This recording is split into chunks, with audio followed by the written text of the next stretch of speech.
Excellencies, ladies and gentlemen, and distinguished guests, thank you all for making the time in your very busy schedules to listen to us today. I'm very proud to be moderating this incredible panel on behalf of the World Humanitarian Forum on this New York 2020 inaugural event. As an advisory board member of the World Humanitarian Forum, I'm very proud to be engaged with the work that they've been doing, and today is quite an honor. My day job is Head of Strategic Partnerships, Marketing, Branding and Communications for Crown Agents Bank, a small wholesale bank in the UK, and my interests are with NGOs and international development. Without further ado, and in the interest of time, I would like to introduce the panel briefly, and then we will address the subject, financing the SDGs in light of COVID-19. I'm going to start with Ambroise Fayel, Vice President of the European Investment Bank. Ambroise, would you be able to just tell us a little bit about what you've been doing in the last 6 months? Good afternoon, or good morning, maybe, for those who are on the other side of the Atlantic, and pleasure to be here. Thanks a lot for the invitation. Thanks for having thought of the EIB, the European Investment Bank, to be in this panel. What I would say is basically two things. The first one is what we have tried to do is to learn from previous mistakes we had done in previous crises and deal with two kind of items. The first one is we've tried to increase significantly disbursements on existing loans. We lend a good part of our activity in outside the European Union, even if the bulk is within the European Union. Outside of the European Union, we have in particular increased disbursements on existing loans to help the most we could the companies, the sectors that were hit by the crisis. And to give you an example, we have disbursed 1.5 billion, which is 50% more than what we had done last year at the same time of the year. The second thing we have done is to try to help sectors that were particularly important for the resilience and for dealing with the crisis, and in particular the health sector. And we have tried to help both public entities, trying to help those ministries that are dealing with health in Africa in particular. We've done that with the support of the World Health Organization in an MOU that we have signed with them. And we've tried also to help those companies that are outside of the European Union, trying to help in making diagnostics, tests, even vaccine research more dedicated to population that are local. And from that standpoint, we have really tried to bring essential medical supplies to help the diagnostic equipment, to help affordable testing, and other examples that I could give you outside of the EU on this. And the third thing we have tried to do is we have tried actually to strengthen the support to SMEs and to microfinance and to entities that will help alleviate the burden of the crisis on the population, because we know that this is a big thing that we need to do. And if I can give examples again in Africa, we've done a lot of support to Afrexim Bank, to the Trade Development Bank, to local partners who, thanks to their support, are going to make a difference and avoid that a number of companies, small companies in particular, but they are the bulk of the companies in Africa with microfinance institutions, will help to avoid that the crisis turn into tragedy in Africa. The second thing that I would like to say very quickly is we did that with a view to keep in mind the importance of the Team Europe initiative that has been set by the European Commission. And that brings all the European partners in this. We think that it is very good that we show the European view on dealing with the crisis. And we actually support that with 6.5 billion euros, which is about a quarter of the total size of the funding that were allocated by European partners through the Team Europe initiative. Thank you. Thank you very much. I'm going to move now to our next panelist. And thank you, Ambroise. Axel, can you tell us a bit about what you do at the World Bank? We just need to unmute you. Bear with me. Do you hear me now? Yes, we can. Thank you. Great, great. Basically, look, when a crisis of this sort hits, it is up to the international community and also development banks like the World Bank that you have to act fast and decisively and with volumes. The problems are simply staggering, and this is a global crisis. And I think what we need to always keep in mind is that now billions of people are affected of this. Billions of people affected of unemployment. There are over a billion kids out of school. We are estimating that there will be more than 100 million people more in extreme poverty. So you could go on with the statistics, but the statistics are all down south, negative. And that will require action. And for that reason, multilateral organizations have been also created to help deal with this problem, ideally contribute to its solution, but certainly be very proactive. So that is basically, if you wish, the operating environment and the context in which we have to act and act quickly. We have stepped this up. We had in the April-June period, we committed about $32 billion. Now that all sounds very nice, and we can basically tell people all the billions, and people lose sight what it is done. I think there are a couple of things that are important. I think together with all the other organizations, clearly we have been focused on the health challenge that has allowed us to help 111 countries. And it has been good that everybody has been trying to step up. But the harsh reality is we need to do more. We need also to do more that a lot of people have lost jobs, and therefore you need social protection programs.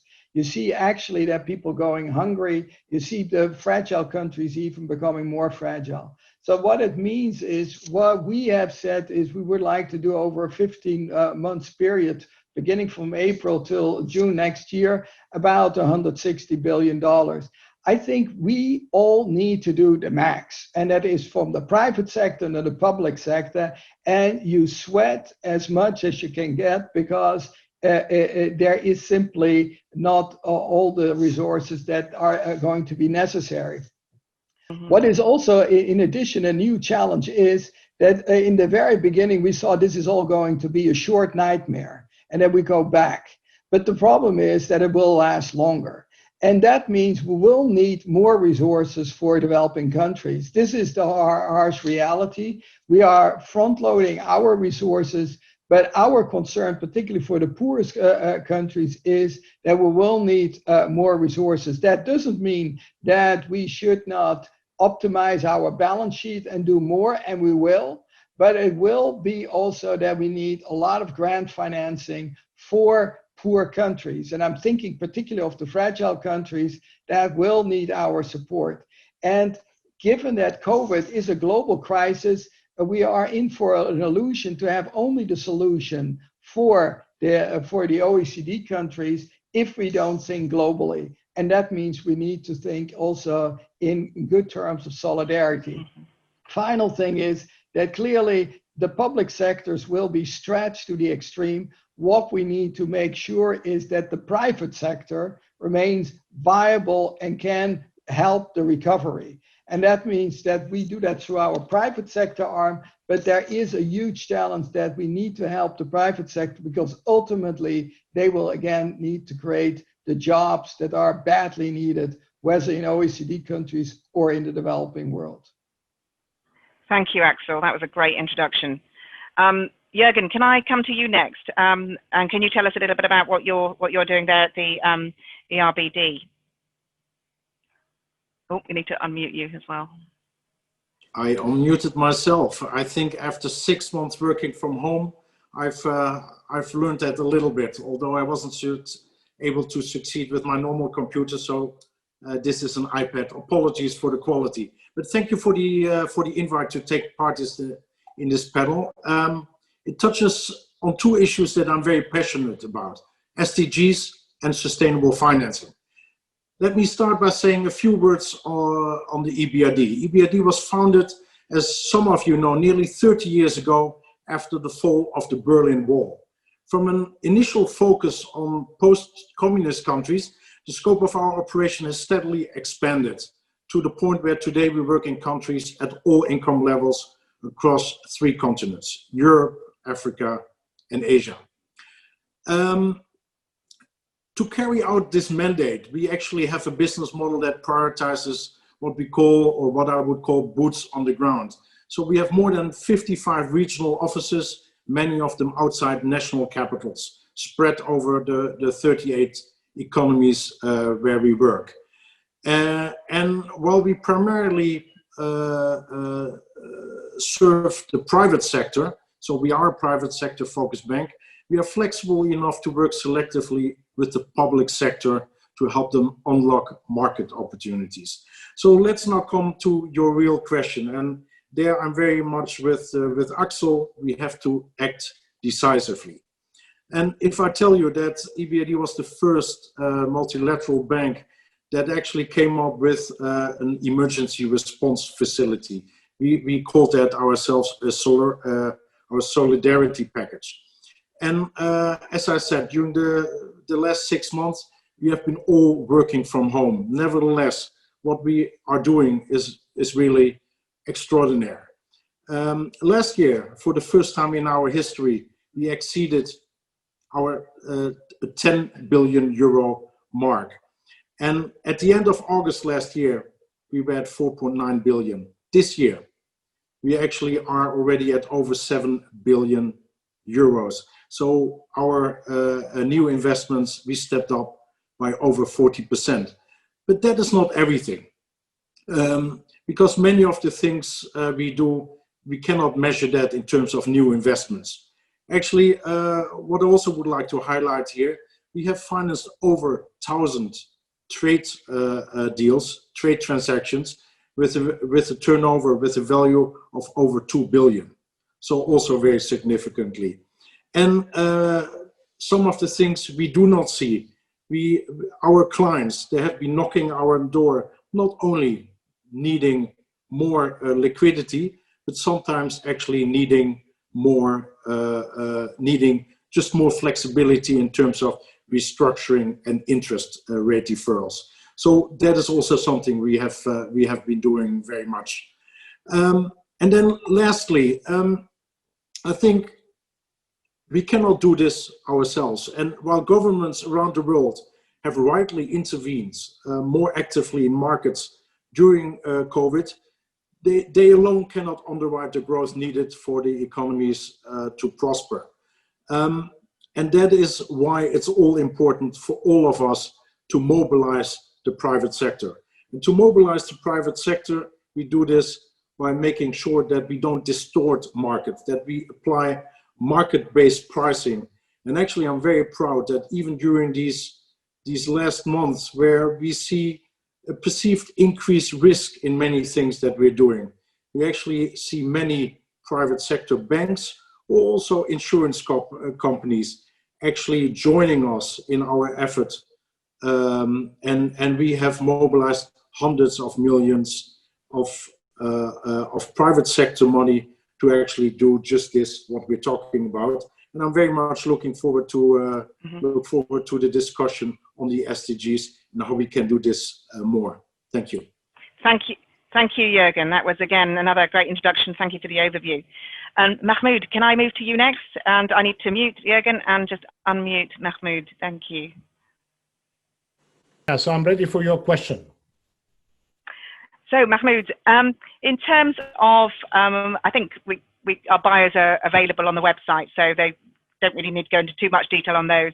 the question we talked about earlier was the argument really being put forward as a case for financial investment in the SDGs, is that it makes economic sense to do so. And a report by the UN on the roundup, the roadmap really to financing the SDGs highlights, for example, that an estimated $12 trillion of market opportunities could be opened up by completing the SDGs, as well as creating over 300 million jobs.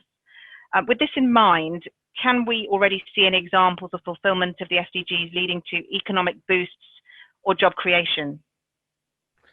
Right, thank you so much. First, two things before I answer your question. First, to thank the opportunity and the chance to join this esteemed panel of top officials and MDBs and in the private sector, good old friends. And I like as well to put the answer to the bigger context. And just in a way to say, while we are all appreciating the great efforts by the MDBs, definitely we need more of that. And we need more support. In normal times, we needed the more support. In more difficult times, definitely we need more support. Direct finance to governments, partnerships with the private sector, with emphasis on the emergency response that is required, and indeed for building back better, which is the kind of words that are being repeated now. But the context that we're living in is not really very much helpful to development finance and adequate humanitarian finance response. So just a reminder of what the Secretary General mentioned yesterday, that before COVID-19, we're already facing the highest global geostrategic tensions in years. That's not really very helpful when it comes to international cooperation and coordination. We were facing, and still, an existential climate crisis, hence the talk about a less of work, I'm afraid, when it comes to sustainability and climate finance. And then the third area is basically about this kind of deep and growing global mistrust. And finally, it's basically how to face the digital world, the dark side of the digital world, because while it is giving great opportunities, it may really put inequality. The World Bank, I remember 3-4 years ago, was ahead of everybody when it mentioned the digital divide and the digital dividend. And I think we're facing more of the digital divide when more than 50% of the population do not really have adequate access to the internet. And then add to all of that what are facing now, as colleagues and friends mentioned, of the shock associated with COVID-19 that is affecting lives and livelihoods. And I would say, and add to that all, what again the World Bank and the IMF have been warning about the fourth wave of debt. That actually that was before the COVID-19, the accumulation of debt by almost everybody since the financial crisis, governments, corporate sector, even the household sector were borrowing heavily. So we are not really in a very good position when it comes to financing the SDGs. The figure that you mentioned, quoted by the UN report, is quoting another report by the Business Commission for Sustainable Development, led by Lord Mark Brown. And back on that day, convinced perhaps with the good work of the MDBs on leveraging and the famous billions to trillions arguments back in 2015, that $12 trillion were put as opportunities for the business sector to enhance the opportunities for achieving the SDGs. When the SDGs were coined, they were very much different from the MDGs by very strong assumption of the contribution of the private sector, not in philanthropy, not in CSR, but in decent, real returns with good social outcome, and hence impact investment comes to mind. It's good that Marisa is here with us as well. I have been familiar with their work in this area. So what is required now is not just to talk about gaps of finance. We need to face reality. We need to fund the emergency response, but not at the expense of building back better.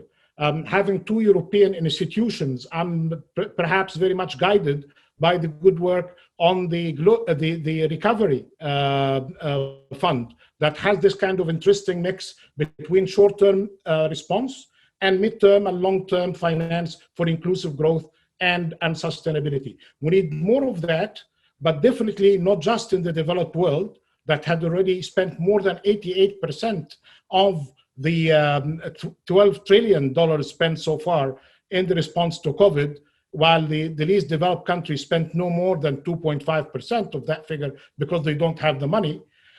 We need that to be really more through these MDBs, through the partnership with the private sector, to be directed more to emerging markets economies and developing economies, and as mentioned before, to the more vulnerable countries in fragile and post-conflict situations and those who are suffering from violence. Easier said than done. Who's going to be doing the risk assessment? Who's going to be taking the effort to shield the investors and to do the right thing at the right time before it's too late? Well, that was powerful. Thank you, Mahmoud. That was, yes, I mean, that leads me on beautifully to introduce you to Marisa Drew, who is the Chief Sustainability Officer and Global Head of Sustainability Strategy for Credit Suisse. Marisa, perhaps you'd be likely to do the same and just take a little bit about yourself, what you've been doing, and then we were going to tap into the questions. Okay, sure. Well, thank you very much and delighted to be here. So in many respects, it is a perfect segue because I do represent the private sector for-profit banking universe and also really the investment community. And at Credit Suisse, we have both a very large private bank, so we are banking individuals who are looking to invest their wealth in their own right, but also we also will interact with the institutional investor community, those who are responsible for big pools of capital. So when you ask me what I've done for the last 6 months, I want to touch on one thing which I think is a beautiful model for a public-private partnership in the context of COVID response. And I will be upfront and say this isn't an example that one could apply today to the developing markets or those who are the most disadvantaged part of the populations, but I think it's an interesting test case. In the height of the crisis, we worked with the Swiss government, this is we Credit Suisse, went to the Swiss government in the knowledge that one thinks about Switzerland, in 3 contexts: large banks, chocolate, and watches. But the reality is that what is the engine of growth of the economy in Switzerland are SMEs, small and medium enterprises. And when we stepped back and thought about that during the crisis, and we thought, what is the role of government versus a bank?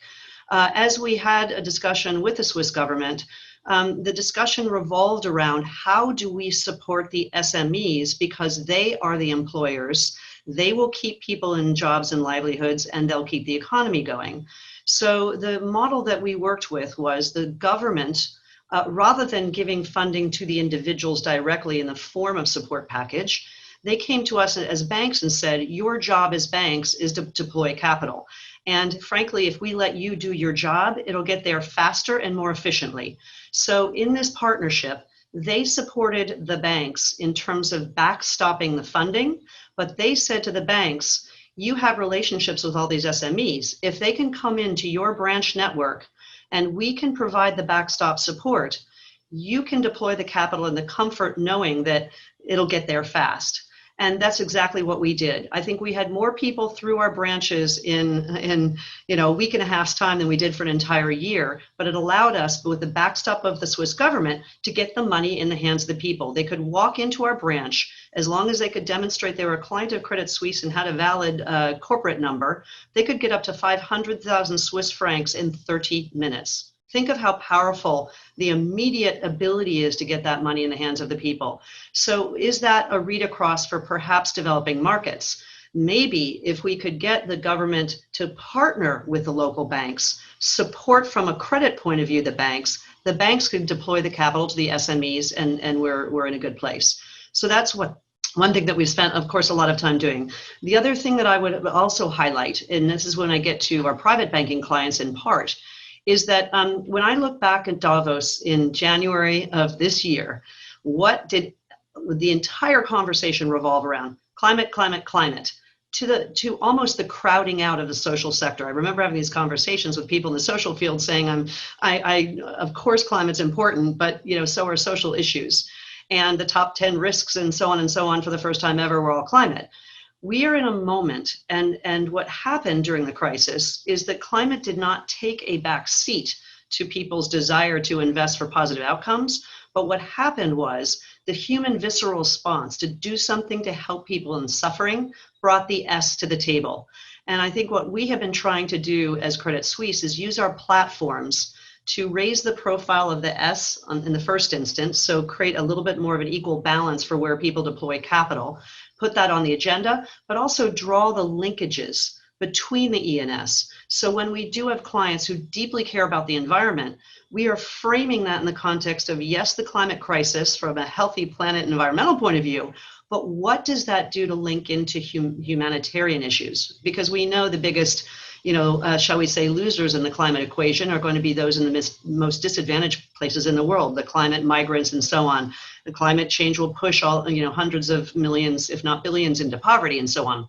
So as we take that S and reframe it in the context of E, we're now capturing the hearts and minds of our clients. And then we're identifying sectors, and maybe we can come on to that as we move into the Q&A, where I can give you concrete examples where we picked areas that we think that are investable from a for-profit return point of view on commercial terms, because that's what we do as a bank, where we could identify areas that we think will, in some respects, create jobs of the future, but also, in a strange way, be beneficiaries of the crisis. So it's the technology at the service of humans, it's the digital education world and so on, which have just exploded, and that can offer real benefits on the S side. So I'll stop there, and then we can. Thank you, Marisa. Thank you very much indeed.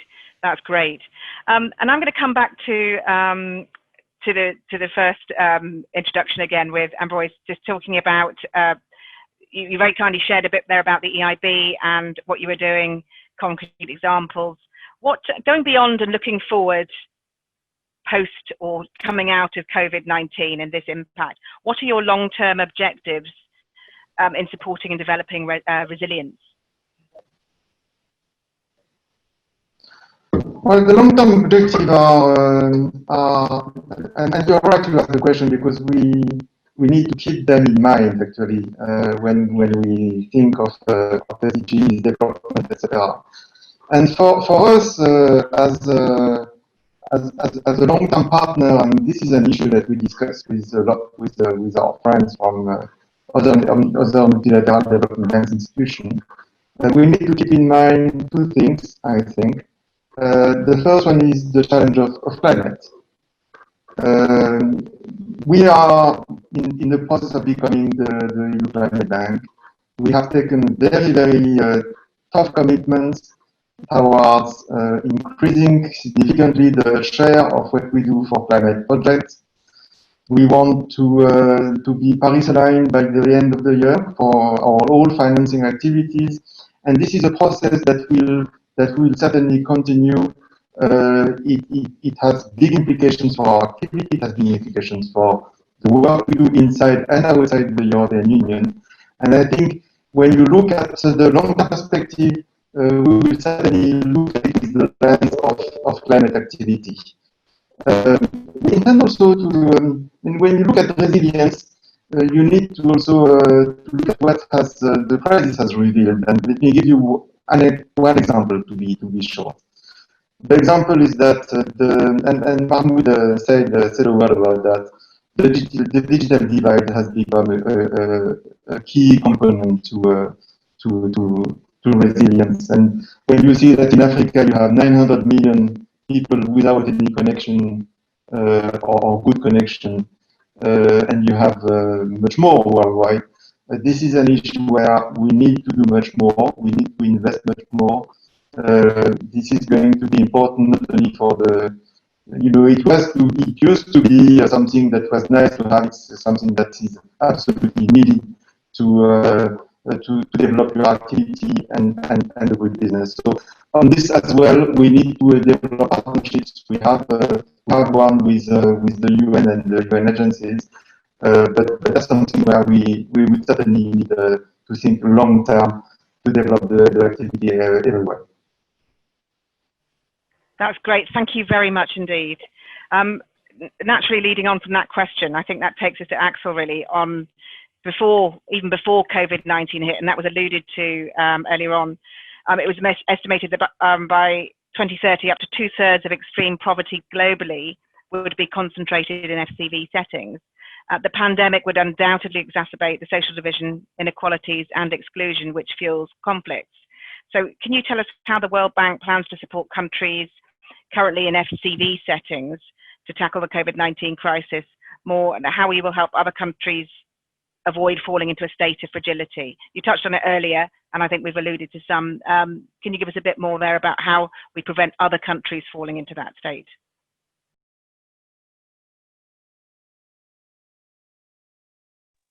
Am I on? Do you hear me? Okay, very good. Look, I think we need to look at that as in one big mega trend, and you see that in the World Bank, is that the operations for low-income countries are going to be increasingly important. 20 years ago, maybe for example, the operations in Africa were in the order of 20% of our total operations. They are now 36%, and we will go to 40%. In the case of the fragile countries, this is a problem, and is a global problem, mainly in the low-income countries, but not exclusively, because there are also middle-income countries affected, and so we need more and more attention. What we do is through our soft loan window or grants window, IDA, we have been scaling up support over the last 3 years. We have increased this to $23 billion, or about 30% of our operations in low-income countries is FCV. And that will continue, and you would like to avoid that it grows, because then it would maybe mean that we improve. But the harsh reality is we will need to expand on this. And alone, you will not be able to do it. We will need to do that through excellent cooperation, of course, with the countries on the ground, but with the UN system, with the Red Cross, with other organizations that are willing, and the private sector. This was one of our concerns that we are having, that ultimately we need to create new opportunities. So we created within IDA a private sector window that helps de-risk investment in the most challenging environment, because we need to recognize that there are high risk, and but there are the investment necessary. I think there is a lot of talk about de-risking, but there's no money. And I think here you have to put the money where your mouth is. It is, I think we have had an incredible learning experience with our private sector arm, IFC. It's not so easy, because it is not like what Jürgen is just before saying. It's not just subsidize wherever you think, because you destroy markets with this. So you have to do it smart. If there is somebody who's going to invest, they of course like to have that subsidy. Well, you shouldn't give that. So it is, we have gone actually, this is a real learning experience, but because we need to do it, that indeed the private sector at the end of the day is going to do things. But we need to keep on reminding ourselves that is where investments are necessary. Just an example, the other day we had a nice board discussion on the Central African Republic. Access to electricity in that country is 8%, and outside of the capital, 2%. That's a scandal. And we need to do better. We need there to have the investments. And quite frankly, the bank is one actor, but we are not the only actor. We need to act together and with the private sector. And that's the only way we have a shot. What we also should emphasize is fragility in the middle income countries. And that can be from Mindanao in the Philippines to Venezuela. And there is an additional challenge. From the donor perspective, money is mainly concentrated for the poorest countries, but for middle income countries, it is much harder to mobilize the resources, be it for refugees in Venezuela, or for example, the Syrian refugees living in Lebanon or Syria, that in Jordania. That are challenges. We need to keep that in mind, because quite frankly, there are also sources of fragility, and more needs to be done. All in all, I think we need to keep in mind that the COVID crisis is complicating further this picture. And that is the reason why we are hammering so much on action, and ultimately also that the action is not only words, but deeds and money. Thank you, Axel. That leads me on quite nicely to the question now for Jürgen, looking really about I don't want to be too negative here, but the sort of coming out of, or the incoming recession that we're looking at post-COVID as well, and the fallout to economies around the world. With the progress of the SDGs set to be reversed, which ones do you expect to be hit the worst financially? Before I answer that question, may I actually, and it's not good to do this because you're the moderator, but just try to bridge what Axel and Marisa actually were saying. Marisa was talking about customers. Her customers, they are willing, they need commercial returns. We have been talking a lot about impact investing in general, and there are few definitions there are many definitions on impact investing. You have definitions basically saying do no harm, and as long as they don't invest in cluster bombs, and I'm just making it very black and white, then it's fine. And you of course also have the other kind of school of thought saying, you know, we want to have the highest impact, and if that means capital preservation or even a loss, it's fine. We need to marry these two and make sure that actually the clients of Credit Suisse and all the other wealthy clients out there, that they're actually willing to invest in what we're doing. And there we need to do a few things.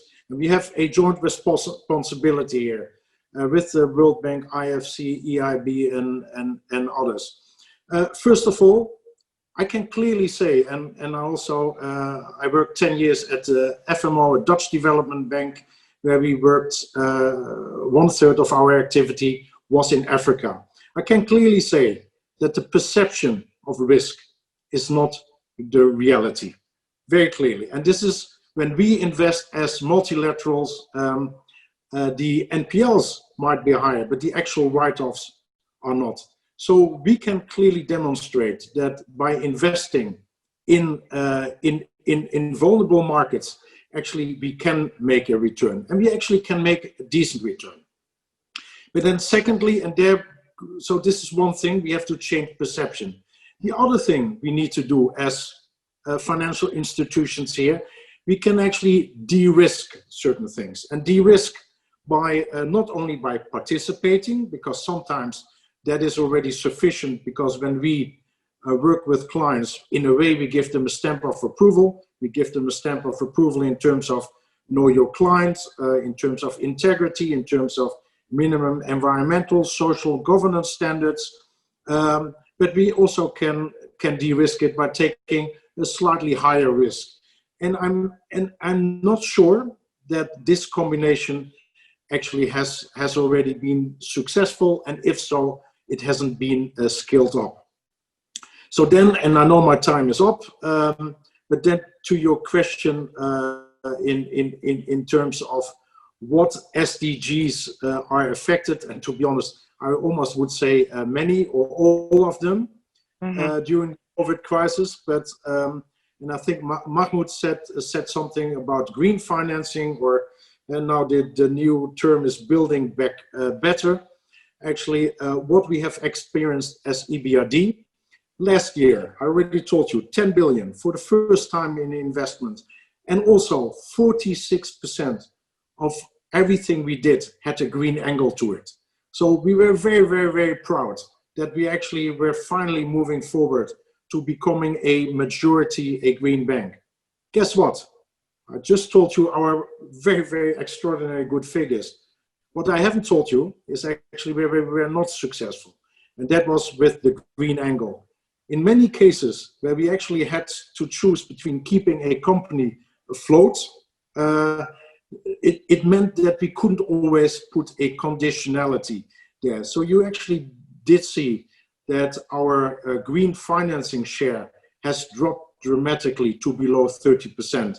So this is just one example where we had to make very tough choices, but I'm pretty sure that this is a short-term dip, and that longer term, and we actually have committed ourselves to it. By 2025 or earlier, EBRD will become a majority green bank. And not only because we want to, but also because we will be able to ensure that in many cases, this is also the most economical way to do this. I stop here. Thank you, Jürgen. Thank you very much indeed. Mahmoud, I'm going to move to you next. I think there's a number of things there, I think, where you were brought in. I think on when Axel said something, I know that you were nodding quite heavily there about the de-risking conversation as well.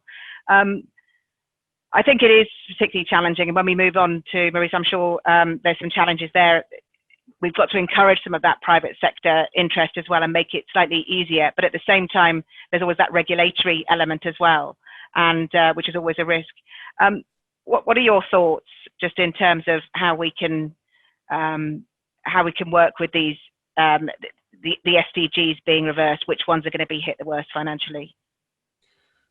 Right, thank you so much. I spent 15 years of my life trying to promote investment of all sizes, from the small, micro, even to the mega investments back home in my country, Egypt. So I know something about how to encourage investments, and it's all about transparency, good regulations, and incentives.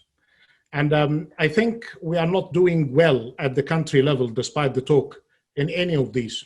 And I've been really long talk about preparing projects as bankable projects or investable projects for many years without really good progress.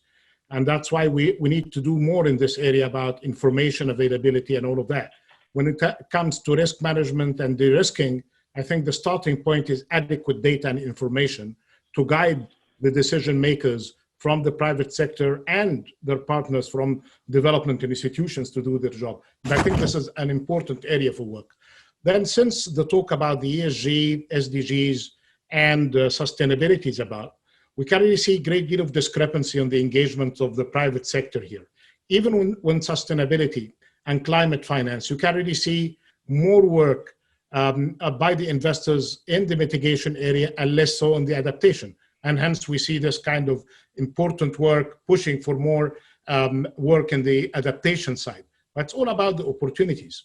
And again, more information. The other thing, I think Jürgen mentioned that in a way, I think this issue of definitions, impact investing, sustainability, this ESG, that there is a great deal of confusion really in the market, especially, and let's be very clear about that, SDGs were created for countries, not for corporates. So the 17 goals, 169 targets with their 230 indicators were basically for government and monitoring the work in government.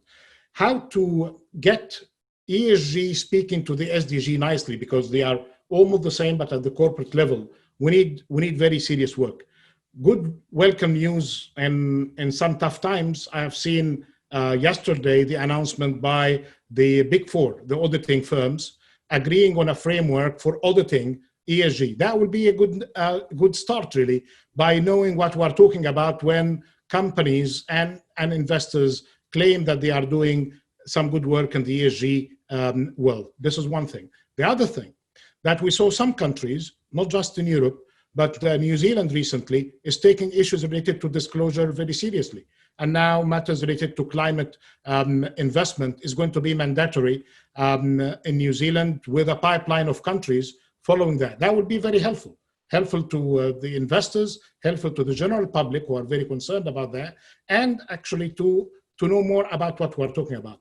The only bad thing in the whole story here, that while all of these frightening numbers that we have been sharing about the impact of COVID, the numbers of poverty increasing for the first time since 1998, the number of the jobs, I was preparing my notes yesterday for you to share the ILO figures of 400 million and multiples of that in the informal sector. Today, the ILO released a new monitor talking about 495 million, almost 500 million jobs lost. Meanwhile, ODA, the official development assistance, which is the main contributor to the leveraging activities, is very likely, more than not, to decline this year. So I fear really for my colleagues and friends working in this area that they need really to do more with less and to fight with their little money and good resources of staff to get us where we want to deal with all of these crises affecting health, lives, development, and the humanitarian side of all of that. They need perhaps miracles to do the job. And I think the opportunity that we'll be having on the 29th of this month with the leaders, just to put the case that these MDBs, these regional development banks and global development banks with their partners from the private sector need more funds, more money. And I know that budgets are suffering at some of the traditional donors, but quoting my good friend Mark Lowcock, if we're not going to do it now with such a cost, we're going to be doing more of that kind of funding in the future. Thank you, Mahmoud. I know we're moving next to Marisa. Just to kick off with your question, in order to improve financing for the SDGs, we've seen new models for investment in sustainable organizations. And one such example is an impact investment in which private funds, foundations, and others invest in companies with a long-term view of gaining their return on investment. I know we've touched on this a bit here with Mahmoud. What role can the international community play in encouraging this sort of investment with your private sector hat on and actually your unique insight? Sure. Well, maybe I can round out a lot of the topics that were raised by my esteemed colleagues. I think the first point is this risk one that Jürgen brought up, is that this perception of risk versus the reality of risk are two very different things, particularly when you're in the developing market and particularly when you're dealing with humanitarian issues. I think a very good case in point is microfinance. When it started 20 years ago, people thought that lending small dollars to people with no credit history was a bad idea from a risk return point of view. And yet the default rates in providing those loans to people who desperately needed them, particularly women, turned out to be a very good investment, and people generated returns and you had very low default rates. I think that same perception of risk, this is why I talk about framing issues in contextually, because I think that can help if we can frame things in the eyes of the investment community as we move from the development world or the charitable world or the government funded world to the private investor world. So what do we need? I think we need a common language. This concept that there's confusion about what is impact investing versus ESG versus responsible investing versus thematic SDG investing and so on is very, very real. I spend a lot of my time with my clients, and we have a grid, a spectrum, where we actually try in a very simplistic way to identify what we mean. And even in impact investing, to pick up on your question, impact investing, when we talk about impact, we mean deep impact, changing people's lives or making a material difference in the environment. But even with that as the overlay, when we at Credit Suisse talk about impact, we say that it's broken into two buckets, if you will. One is finance first, where that impact investor is seeking to generate a market rate of return for the given investment. And then we call it impact first, where the investor is prepared to take a concessionary return because they are deeply wanting to make an impact. Those two buckets, I think different actors should be playing in those different areas. We concentrate our efforts in the finance first arena simply because most of our clients, while they want to do good, if they're talking about their investment buckets, in quotes, versus their charitable work or their nonprofit work, they are looking for a commercial rate of return. So in that context, what I am trying to do is to create the language for investors. So it's a commonality of definitions. It is transparency for sure. These investors deeply want to understand what they're investing in. They want to use financial metrics that are common, and they also want to understand the impact of their dollar. So the reporting and the measuring of the impact is critical to scaling the industry. But equally, I think we need success cases. And we've got many, many of those. I'm very pleased, and I can share with you a few examples. We created an impact fund, which is a private equity fund investing in mission-driven entrepreneurs who are targeting people at the base of the pyramid, so earning $2 and $5 a day in Southeast Asia. The two thematics of this fund were to raise income levels of the beneficiaries or to provide quality access to goods and services for people at the base of the pyramid who wouldn't otherwise have it. When you start with that as your mission, but you equally hold yourself accountable for generating a private equity return, that was our question, could we do it? And it led us to find entrepreneurs in this part of the world that were doing just that. We have invested in a digital education company run by 2 young entrepreneurs in Indonesia, solving the education problem in a very, very difficult scenario where you have the 2nd worst ranking in education in the world, but yet the 4th largest country. We've invested in mobile-enabled telemedicine, getting quality goods and service and healthcare to people who have no access to infrastructure. And these are generating enormous returns. We're getting top tier private equity tier 1 returns out of this fund thus far.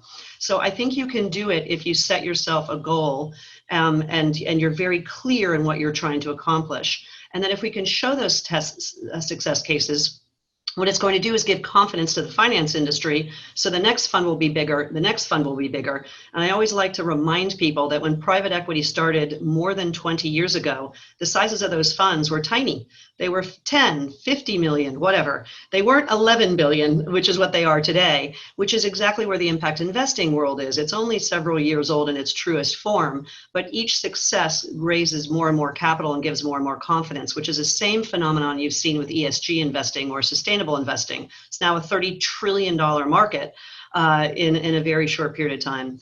The final point I'd like to make is just also, could we learn from success cases of industries where we know the opportunity set is there, but it will result in job creation in difficult parts of the world? If I point to something like South Africa, where I have a strong affinity, we have a very big issue that the grid, the infrastructure to provide electricity is very challenged, underfunded, 20-decade-old infrastructure really crumbling. Yet here's a market, a country that has endless sources of solar. And in America, when the government way back when, well over decades ago, provided tax equity incentives to invest in solar, it has become the single largest employer in America, solar installers. Why can't we deploy that as a concept in emerging markets? A little bit of tax incentive to create jobs, to have a better, greener solution that bypasses 20 billion or whatever the number is going to be to fix ESCOM. And it was a great point that Axel made about how much electricity enablement there is in certain parts of Africa. And I could go on and on and on, but sustainable fisheries, another example. Smallholder farmers, it's growing 20% a year, investable. We just need to frame the discussion for investors that way. Thank you, Marisa. That was extraordinary.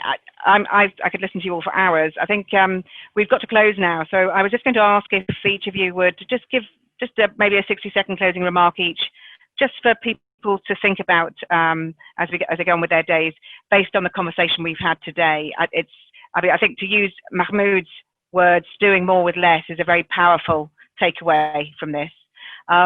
Can I start just by going to you in alphabetical order? Ambroise, do you have a little closing remark for us? Just to unmute yourself. Yeah, thank you. Very quickly, I think what the panel and the very interesting remarks shown today is that what we need is to be more together, across development banks. We do that with the private sector. We do that as well with development institutions, with all the partners in the field, because what the crisis has taught is that we were in a world where challenges were becoming more and more global. Climate was a good example of that. It's both in North and South. Actually, what we see is an acceleration of this situation where the challenges are more global, and that's why the SDGs are even more relevant now than before. Okay. Thank you. Axel, over to you. I think building on Ambroise, I think the situation is fairly dramatic and requires complete different action, but there are a couple of it. First, we need to stay engaged with developing countries. We cannot decouple from this. This is the first. Secondly, to engage through multilaterals is a good idea because we have leverage mechanisms, be it from the private or the public side. We can do more, and together agree with also here is a third, we have to act, and we have to act now. It is not only on saving lives, it's not only on protecting the vulnerable and the poor, especially in the FCV, but it's also to protecting jobs and ultimately, again, creating jobs. And then we shall never forget the long-term agenda. That is enshrined in the SDGs. They are having to be built back and better. And that means long-term agenda. And that is climate change is very, very prominent. But it should also not be forgotten that education, many kids are out of school, is had incredible effect. So we should actually, there is a whole comprehensive agenda. And that basically is that we need to keep international solidarity alive. I know that there is a tendency in crisis now to become national and cocoon yourself. This is not the time. It's the time for international solidarity and to act. Thank you, Axel. That's great closing remarks. Jürgen, over to you. Can I ask you to unmute yourself on your iPad? I did. I also will keep it short. My conclusion is there's no single silver bullet that will generate finance at the scale needed to deliver the SDGs. I believe the Addis Ababa Action Agenda got this right in 2015 when it emphasized the importance and, by the way, mutual reinforcement of different sources of finance. So domestic resource mobilization, and this is also what we're doing in terms of developing local capital markets, private sector development, the mobilization of the private sector as we discussed here, a well-functioning and fair trading system, and yes, also official development assistance are, I believe, all a vital part of the solution and all need to be pursued together. And I haven't even talked about policy engagement, but that is for next panel. Thank you very much. Next time. Thank you, Jürgen. Mahmoud, that brings me to you. Can I ask you to unmute? Closing remark. Thank you so much. This has been a very good panel. Thank you so much for convening us. Talking about SDGs, ESG, humanitarian work, development work. What's really in common? It's the urgency, it's the huge amounts of finance required, and we need to take that all in an integrated approach. So, and now really we see it as we have been discussing this since May with the Leaders Summit that we had back in May, and we have another one, as I said, in a couple of days. It is not enough to talk about new finance. It's very much important to deal with the problems of debt and debt vulnerability. And hence we are calling, like others, for extension of the debt service suspension, to extend it and to expand it, to give people breathing time. And meanwhile, we need to push hard with the investments where it matters. And definitely, and finally, we cannot really do a good job while there is a huge leakage in the system by all of these illicit financial flows getting out from developing economies to where they shouldn't be. So this integrated approach, putting the SDGs as the North Star and doing what we can in partnership, hopefully that will minimize the problems, but not eliminate them. At least we can do better by better coordination. Thank you, Mahmoud. And Marisa, if you'd just like to give us your closing remarks. Thank you. Well, again, on behalf of the private investment community, I think it's for us, it is so much about collaboration and cooperation. Clearly, the panelists on this session, but so many others. But that's a lot to me about learning from best practice, using a common language, and for all of us to collaborate on developing that common language, and to showcase sustainable business models, investable sustainable business models that will attract those large pools of private capital and give them the confidence that their dollars will be invested wisely, as long as we then have that transparency. So that transparency hopefully addresses some of the problems that we were talking about the wrong end of financial flows, and also make sure that we are able to give our investors very good measurement on the impact that their dollar is creating, because at the heart of it, if we're talking about impact investors, by very definition, they want to know what impact that money is doing on the world to create the filling of the gaps that we've articulated here today. Thank you, and thank you, Marisa. Can I just thank the panel, because that was an extraordinary session, and I could have spent an hour with each of you just then, actually, and still be asking questions.